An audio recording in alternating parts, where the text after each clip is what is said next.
Good morning, coffee grinders. Thanks for watching. What we've got here is a demonstration and test of what I think is a very interesting coffee grinder. Now, you could be forgiven for thinking it's not really interesting at all. As you can see, it's got a bit of restoration here, and it looks like it's lived a life, let's put it that way. The reasons I like it are, firstly, I like painted coffee grinders of this period, and the period, as far as I can tell, is 1930s. We can tell that from a couple of features. The draw knob, which is wooden with a kind of a screw through it. It's actually more of a threaded nail. We've got the RZ monogram on the crank. As we probably know, later ones have Zassenhaus written in a cursive script. So yeah, I like the painted grinders, but also it's just an unusual model. I've never seen another one, and find me another one.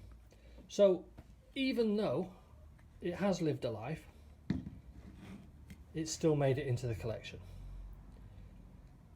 The model number is a 142, as far as I can tell. I don't know if you can vaguely see there. If you look very carefully, you can see 142 record. Not 100% sure of that, but I think that's what it says.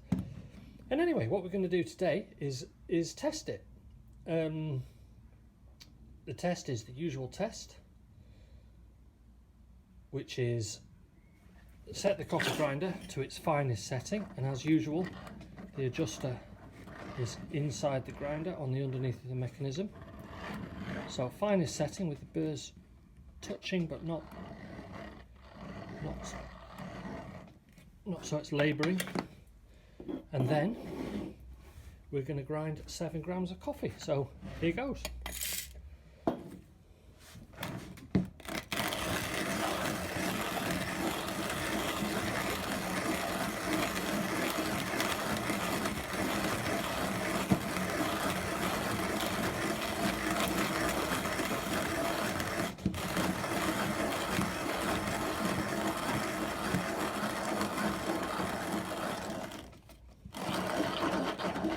So that's about 33 turns. Let's call it 35.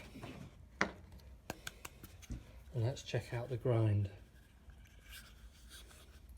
Well, I would say that's a fine, but not a powdery grind.